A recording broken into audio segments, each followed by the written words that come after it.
आज 18 अक्टूबर 2025 की बाबा की साकार वाणी है। बाबा कहते हैं, मीठे बच्चे आत्म अभिमानी होकर बैठो, अंदर घूटते रहो कि मैं आत्मा हूँ। देही अभिमानी बनो, सच्चा चार्ट रखो तो समझदार बनते जाएंगे, बहुत फ़ायदा होगा। आज का प्रश्न है, बेहद के नाटक को समझने वाले बच्चे किस एक लॉ अर्थात नियम को अच्छी रीति समझते हैं? उत्तर में बाबा कहते हैं, यह अविनाशी नाटक है। इसमें हर एक पाठधारी को पाठ बजाने अपने समय पर आना ही है। कोई कहे हम सदा शांति धाम में ही बैठ जाएं, यह तो लॉ नहीं है। उसे तो पाठधारी ही नहीं कहेंगे। यह बेहद की बातें बेहद के बाप ही सुनाते हैं। बाबा कहते हैं, इस बेहद के नाटक को समझने में बच्चे किस एक लॉ को अर्थात नियम को अच्छी रीति समझते हैं। तो हम जानते हैं कि हम सब पाठधारी हैं। यह इस सृष्टि रंगमंच पर हम सब अपना अपना पाठ बजाने आए हैं इस शरीर द्वारा। हम जो भी हैं, जो भी हमारा नाम है, तो हम आत्माएं इस शरीर द्वारा पाठ बजा रहे हैं अपने समय पर आकर। अगर कोई कहता है कि मैं तो सारा दिन शांति धाम में ही बैठा रहूं, तो ये तो पॉसिबल नहीं है। ये तो लॉ ही नहीं है। बाबा कहते हैं कि अपना कर्म योग छोड़ के, आप कामकाज छोड़ के और दिन भर योग लगा रहे हैं, ये भी तो नहीं सही है। तो बाबा कहते हैं, उसे तो पाठधारी ही नहीं कहेंगे, वह तो कोई पाठ ही नहीं बजा रहा है। सारे काम छोड़ के हम योग में बैठे, ऐसा तो नहीं संभव है। तो बाबा कहते हैं, यह बेहद की बातें सिर्फ बेहद के बाबा ही हम बच्चों को समझाते हैं। ओम शांति। अपने को आत्मा समझकर बैठो, देह अभिमान छोड़ कर बैठो। बेहद का बाप बच्चों को समझा रहे हैं। समझाया उनको जाता है जो बेसमझ होते हैं। आत्मा समझती है कि बाबा सच कहते हैं। हम आत्मा बेसमझ बन गई हैं। मैं आत्मा अविनाशी हूँ और मेरा ये शरीर विनाशी है। मैं आत्म अभिमान छोड़ देह अभिमान में फंस पड़ा हूँ। मैं स्वयं को आत्मा नहीं समझता और हम लोग शरीर समझने लगे। हम लोग शरीर के अभिमान में आ गए हैं। तो बाबा कहते हैं, तो बेसमझ ठहरे ना। बाबा कहते हैं, सब बच्चे बेसमझ हो पड़े हैं देह अभिमान में आकर। फिर तुम बाप द्वारा देही अभिमानी बनते हो, सोल कॉन्शस बनते हैं। तो बाबा कहते हैं, जैसे ही देह अभिमानी बनते हो, बिल्कुल समझदार बन जाते हो। कोई तो बन गए हैं, कोई पुरुषार्थ कर रहे हैं। आधा कल्प लगा है बेसमझ बनने में। इस अंतिम जन्म में फिर समझदार बनना है। आधा कल्प से बेसमझ होते होते 100% बेसमझ बन जाते हैं। देह अभिमान में आकर ड्रामा प्लान अनुसार तुम गिरते आए हो। जब से हम द्वापर से बॉडी कॉन्शसनेस में आते हैं, तो ड्रामा प्लान अनुसार हम गिरते आते हैं। अब अभी हमारी चढ़ती कला और द्वापर से हम गिरते आते हैं। तो बाबा कहते हैं, अभी तुमको समझ मिली है, फिर भी बहुत पुरुषार्थ करना है, क्योंकि बच्चों में दैवी गुण भी चाहिए ना। बच्चे जानते हैं हम सर्वगुण संपन्न 16 कला संपूर्ण थे, फिर इस समय निर्गुण बन पड़े हैं, अर्थात अब हमारे में कोई गुण नहीं। बाबा कहते हैं, कोई भी गुण नहीं रहा है। तुम बच्चों में भी नंबरवार पुरुषार्थ अनुसार इस खेल को समझते हैं। समझते समझते भी कितने वर्ष हो गए, फिर भी जो नए हैं वह अच्छे समझदार बनते जाते हैं। बाबा कहते हैं, जो अच्छे पुरुषार्थी बच्चे बाबा के होते हैं, वो फिर समझदार बन जाते हैं। इस सृष्टि रंगमंच को समझकर, इस खेल को समझकर, क्या हमारा पार्ट है, कैसे कैसे हम आते हैं, तो अच्छे समझदार बन जाते हैं। औरों को भी बनाने का पुरुषार्थ करते हैं। जो बच्चे अच्छे समझदार बन जाते हैं, वो फिर दूसरों को भी अच्छा बनाने का पुरुषार्थ, समझदार बनाने का पुरुषार्थ कराते हैं। बाबा कहते हैं, कोई ने तो बिल्कुल नहीं समझा है, बेसमझ के बेसमझ ही हैं। बाप आए ही हैं समझदार बनाने। बच्चे समझते हैं माया के कारण हम बेसमझ बने हैं। हम पूज्य थे तो समझदार थे, फिर हम ही पुजारी बन बेसमझ बने हैं। आदि सनातन देवी देवता धर्म प्रायः अब लोप हो गया है। इनका दुनिया में किसको भी पता नहीं है। यह लक्ष्मी नारायण कितने समझदार थे, राज्य करते थे। बाप कहते हैं, तत्त्वम तुम भी अपने लिए ऐसे समझो। यह बहुत बहुत समझने की बातें हैं, सिवाय बाबा के कोई समझा ना सके। अभी महसूस होता है बाप ही ऊँचते ऊँच समझदार बाबा कहते हैं बाप ही ऊँचते ऊँच समझदार होगा ना। एक तो ज्ञान का सागर भी है, सर्व का सद्गति दाता भी है, पतित पावन भी है, एक की ही महिमा है। इतना ऊँचते ऊँच बाप आकर के बच्चे बच्चे कह कह कैसे अच्छी रीति समझ जाते हैं। बाबा सर्व के सद्गति दाता जो हैं वह हमें आकर हमें कितना समझदार बना रहे हैं। इतने ऊँच बाबा स्वयं आकर हमें मीठे-मीठे बच्चे कहकर कितनी अच्छी रीति समझाते हैं। तो बाबा कहते हैं बच्चे अब पावन बनना है, उसके लिए बाप एक ही दवाई देते हैं। कहते हैं योग से तुम भविष्य 21 जन्म निरोगी बन जाएँगे। बाबा से योग लगाकर बाबा के बच्चे बन हम 21 जन्मों के लिए निरोगी बन जाते हैं। तुम्हारे सब दुःख खत्म हो जाएँगे, सारे रोग खत्म हो जाएँगे। तुम मुक्ति धाम में चले जाएँगे। अविनाशी सर्जन के पास एक ही दवाई है, एक ही इंजेक्शन आत्मा को आए लगाते हैं बाबा। ऐसे नहीं कोई मनुष्य बैरिस्ट्री भी करेंगे, इंजीनियरिंग भी करेंगे नहीं। हर एक आदमी अपने धंधे में ही लग जाते हैं। बाप को कहते हैं आकर पतित से पावन बनाओ, क्योंकि पतित पने में बहुत दुःख है। शांति धाम को पावन दुनिया नहीं कहेंगे, स्वर्ग को ही पावन दुनिया कहेंगे। शांति धाम तो है साइलेंट होम, वहाँ हम निसंकल्प अवस्था में रहते हैं। पावन दुनिया स्वर्ग को कहा जाता है। बाबा कहते हैं यह भी समझाया है, मनुष्य सुख और शांति चाहते हैं। सच्ची सच्ची शांति तो वहाँ है जहाँ शरीर नहीं, उसको कहा जाता है शांति धाम। बहुत कहते हैं शांति धाम में रहे, परंतु लौ नहीं है ना, वह तो पाठधारी हुआ नहीं। जो शांति धाम में है वह तो पाठधारी नहीं हुआ। बच्चे नाटक को भी समझ गए हैं। जब एक्टर्स का पार्ट होगा तब बाहर स्टेज पर आकर पार्ट बजाएंगे। यह बेहद की बातें बेहद का बाप ही समझाते हैं। ज्ञान सागर भी उनको कहा जाता है। सर्व का सद्गति दाता पतित पावन है। सर्व को पावन बनाने वाले तत्व नहीं हो सकते, अर्थात गंगा स्नान वगैरह से हम पावन नहीं बन सकते। बाबा कहते हैं पानी आदि तो सब तत्व है, वह कैसे सद्गति करेंगे। आत्मा ही पार्ट बजाती है, हठयोग का भी पार्ट आत्मा बजाती है। यह बातें भी जो समझदार है वही समझ सकते हैं। बाप ने कितना समझाया है, कोई ऐसी युक्ति रचो जो मनुष्य समझे। कैसे पूज्य सो फिर पुजारी बनते हैं। पूज्य हैं नई दुनिया में, पुजारी हैं पुरानी दुनिया में। पावन को पूज्य, पतित को पुजारी कहा जाता है। यहाँ तो सब पतित हैं क्योंकि विकार से पैदा होते हैं। वहाँ है श्रेष्ठ, गाते भी हैं संपूर्ण श्रेष्ठाचारी। अभी तुम बच्चों को ऐसा बनना है, मेहनत है, बहुत बात है याद की। मुख्य बात जो मेन है वो है, बाबा कहते हैं याद की। सभी कहते हैं याद में रहना बड़ा मुश्किल है। हम जितना चाहते हैं याद में रह नहीं सकते। कोई सच्चाई से अगर चार्ट लिखे तो बहुत फ़ायदा हो सकता है। बाप बच्चों को यह ज्ञान देते हैं कि मन मना भाव, सदा बाबा को याद करते रहो। बाबा कहते हैं तुम अर्थ सहित कहते हो, तुम्हें बाप हर बात यथार्थ रीति अर्थ सहित समझाते हैं। बाप से बच्चे कई प्रकार के प्रश्न पूछते हैं। बाप करके दिल लेने के लिए कुछ कह देते हैं। बाबा से बच्चे बहुत तरह के प्रश्न पूछते हैं तो बाबा सबको कुछ न कुछ समझाते हैं। बाबा कहते हैं परंतु बाप कहते हैं मेरा काम ही है पतित से पावन बनाना। मुझे तो बुलाते ही इसलिए हो। तुम जानते हो हम आत्मा शरीर सहित पावन थी, अभी वही आत्मा शरीर सहित पतित बनी है। 84 जन्मों का हिसाब है ना, तुम जानते हो।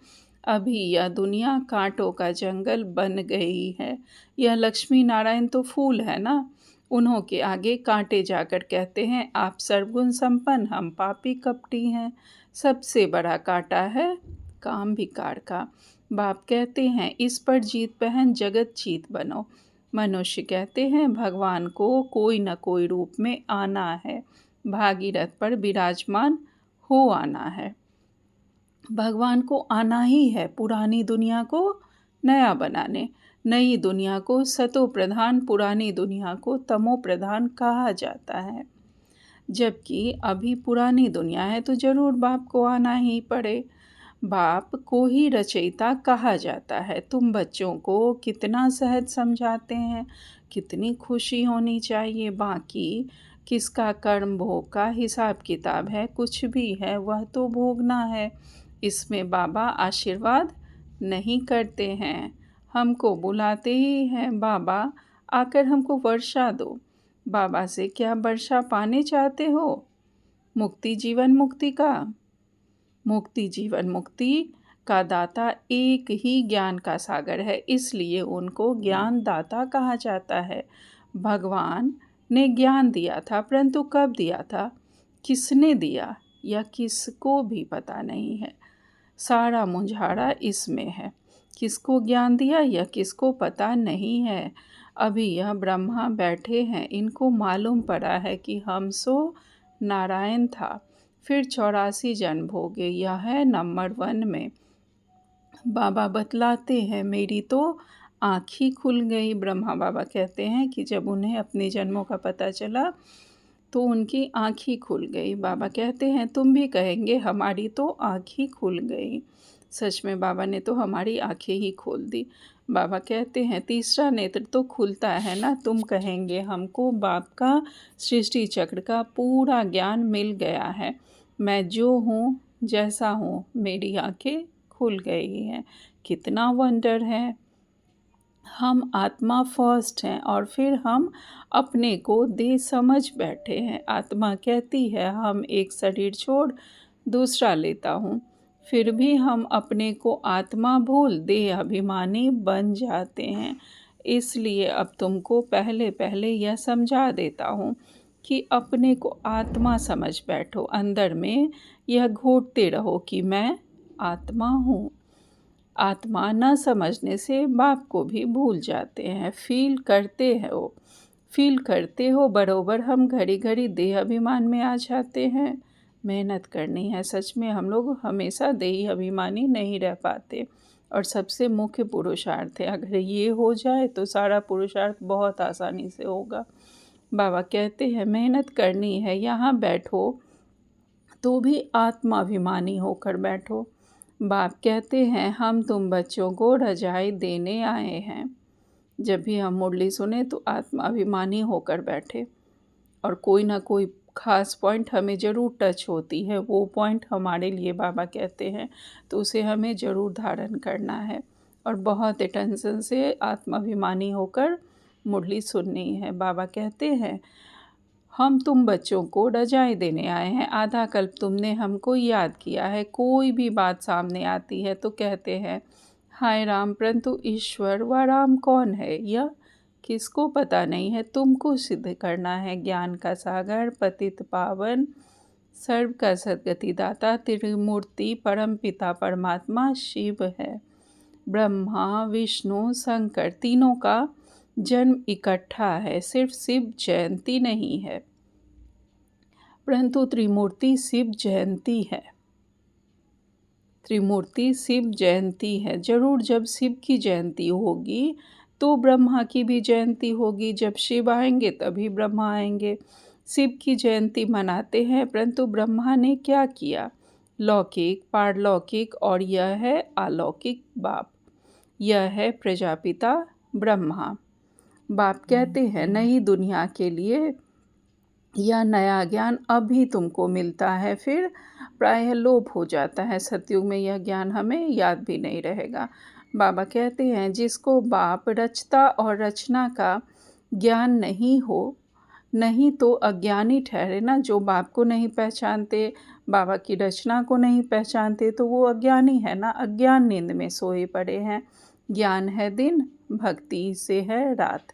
शिवरात्रि का अर्थ भी नहीं जानते, इसलिए उनकी हॉलीडे भी उड़ा दी है।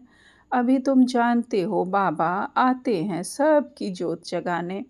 तुम यह बत्तियां आदि जगाएंगे तो समझेंगे इनका कोई बड़ा दिन है। अब तुम जगाते हो अर्थ सहित। वो लोग थोड़े ही समझेंगे, तुम्हारे भाषण से पूरा समझ नहीं सकते। अभी सारे विश्व पर रावण का राज्य है। यहाँ तो मनुष्य कितने दुखी हैं, रिद्धि सिद्धि वाले भी बहुत तंग करते हैं। अखबारों में भी पढ़ता है इसमें इविल सोल है, बहुत दुख देते हैं। बाबा कहते हैं इन बातों से तुम्हारा कोई कनेक्शन नहीं।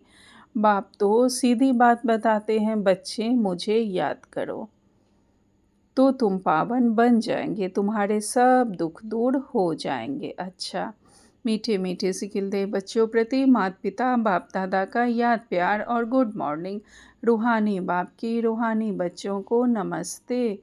हम सब रूहानी बच्चों की रूहानी माता पिता बाप दादा को याद प्यार गुड मॉर्निंग और नमस्ते नमस्ते नमस्ते। शुक्रिया बाबा, आपका पद्मा पदम शुक्रिया।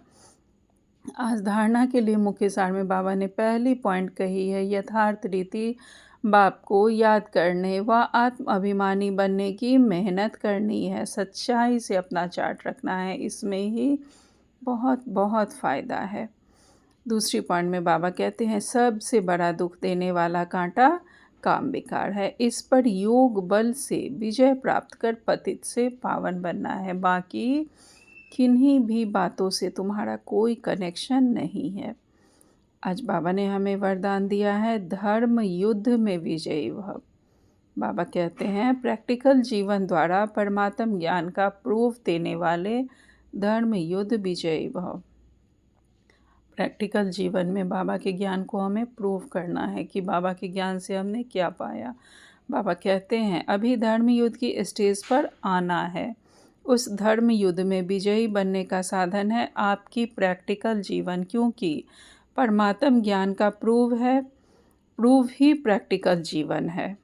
आपकी मूर्त से ज्ञान और गुण प्रैक्टिकल दिखाई दे, क्योंकि आजकल डिस्कस करने से अपनी मूर्त को सिद्ध नहीं कर सकते, लेकिन अपनी प्रैक्टिकल धारणा मूर्त से 1 सेकंड में किसी को भी शांत करा सकते हैं। हमारी पर्सनैलिटी ऐसी हो जाए कि किसी को भी हमारे गुण, बाबा से जो हमें ज्ञान और गुण मिले हैं, वो प्रैक्टिकल में हमारे जीवन में दिखाई दे।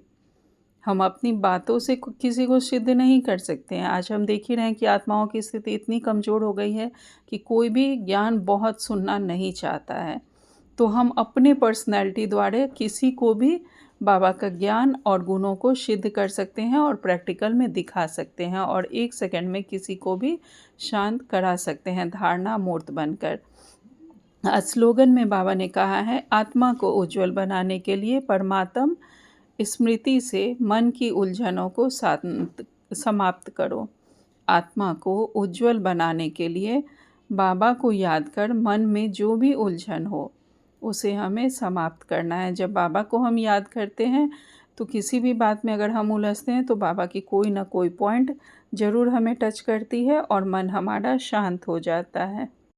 आज मातेश्वरी जी की एक छोटी सी मुरली है। मातेश्वरी जी के अनमोल महावाक्य। योग से ही मुक्त होने की शक्ति मिलती है। मामा कहती हैं पहले पहले तो अपने को एक मुख्य पॉइंट ख्याल में अवश्य रखनी है। जब इस मनुष्य सृष्टि झाड़ का बीज रूप परमात्मा है तो उस परमात्मा द्वारा जो नॉलेज प्राप्त हो रही है वह सब मनुष्यों के लिए ज़रूरी है। सभी धर्म वालों को यह नॉलेज लेने का अधिकार है। हर एक धर्म की नॉलेज अपनी अपनी है, हर एक का अपना अपना शास्त्र है, हर एक की मत अपनी अपनी है, हर एक का संस्कार अपना अपना है, लेकिन यह नॉलेज सबके लिए है क्योंकि यह परमात्मा का ज्ञान है। मामा कहती हैं भल वो इस ज्ञान को न भी उठा सके, हमारे घराने में भी ना आवे, परंतु सबका पिता होने के कारण उनसे योग लगाने से फिर भी पवित्र अवश्य बनेंगे। इस पवित्रता के कारण अपने ही सेक्शन में पद अवश्य पाएंगे।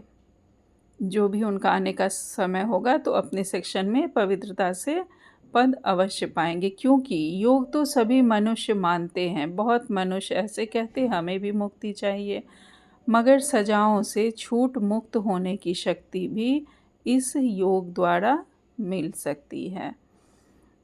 एक और मामा का पॉइंट है, अजपा जाप अर्थात निरंतर ईश्वरीय याद।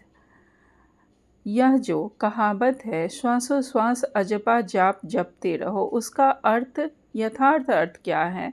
जब हम समझते हैं अजपा जाप, तो इसका यथार्थ अर्थ है जाप के बिगड़ श्वासोश्वास अपना बुद्धि योग अपने परमपिता परमात्मा के साथ निरंतर लगाना, और यह ईश्वरीय याद श्वासोश्वास कायम चलती आती है। उस निरंतर ईश्वरीय याद को अजपा जाप कहते हैं। जैसे हमारी सांसें चलती है तो हर सांस के साथ परमात्मा की याद बनी रहे, निरंतर याद बनी रहे, तो उसी को अजपा जाप कहते हैं। मामा कहती है, बाकी कोई मुख से जाप जपना अर्थात राम राम कहना, अंदर में कोई मंत्र उच्चारण करना, यह तो निरंतर चल नहीं सकता। वो लोग समझते हैं हम मुख से मंत्र उच्चारण नहीं करते, लेकिन दिल में उच्चारण करना यह है अजपा जाप। परंतु यह तो सहज एक विचार की बात है, जहाँ अपना शब्द ही अजपा जाप है, जिसको जपने की भी ज़रूरत नहीं है। आंतरिक बैठ कोई मूर्ति का ध्यान भी नहीं करना है, ना कुछ सिमरन करना है, क्योंकि वो भी निरंतर खाते पीते रह नहीं सकेंगे। अगर हम कुछ मूर्ति का ध्यान करते हैं या अंदर में मंत्र जाप चलता है तो वो भी हमेशा नहीं रहेगा, क्योंकि जब खाएंगे पिएंगे तब तो वो याद नहीं रहेगी। तो मामा कहती है, लेकिन हम जो ईश्वरीय याद करते हैं वही निरंतर चल सकती है। अगर मन ही मन हम प्रभु को याद करते रहते हैं, परमात्मा को, तो वो निरंतर चल सकती है। लेकिन बिना बोले भी अगर अंदर अंदर मंत्र जाप करते हैं तो वो भी निरंतर नहीं चल पाती है। सिर्फ याद अगर हम भगवान को कर रहे हैं कि हाँ ईश्वर हमारे साथ है, तो वह निरंतर चल सकती है। थोड़ी सी प्रैक्टिस से वो निरंतर चलती है। मामा कहती हैं, वही निरंतर चल सकती है क्योंकि यह बहुत सहज है। जैसे समझो बच्चा है, अपने बाप को याद करता है तो उसी समय बाप का फ़ोटो सामने नहीं लाना पड़ता, लेकिन मनसा वाचा कर्मणा बाप के सारे ऑक्यूपेशन एक्टिविटी गुणों सहित याद आ जाती है बस। जैसे लौकिक में कोई भी बच्चा अपने फादर को याद करता है तो तुरंत उसके फादर की पूरी पर्सनैलिटी सामने आ जाती है। तो मामा कहती हैं, वह याद आने से बच्चे की भी वो एक्ट चलती है, तभी संसोज फादर करेंगे। वैसे अपने को भी और सबकी याद दिल भीतर से मिटाए उस एक ही असली पारलौकिक परमपिता परमात्मा की याद में रहना है। इसमें उठते बैठते खाते पीते निरंतर याद में चल सकते हैं। उस याद से ही कर्मातीत बनते हैं। तो इस नेचुरल याद को ही अजपा जाप कहते हैं। अच्छा, ओम शांति।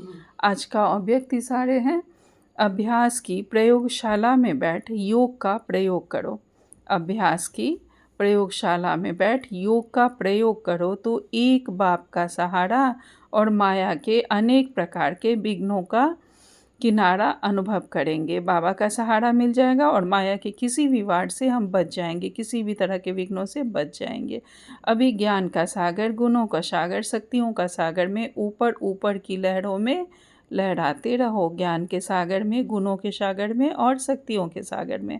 इसलिए अल्पकाल की रिफ्रेशमेंट अनुभव करते हो, लेकिन अब सागर के तले में जाओ तो अनेक प्रकार के विचित्र अनुभव के रत्न प्राप्त होंगे। अभी तो हम ऊपर ऊपर से ज्ञान गुणों शक्तियों के सागर में लहरा रहे हैं, लेकिन जब हम सागर के तले में जाएंगे, इस गुणों को जब हम धारण कर उसका स्वरूप बनेंगे, तो फिर हमें विचित्र अनुभवों के रत्न प्राप्त होते जाएंगे। अच्छा, ओम शांति। शुक्रिया बाबा।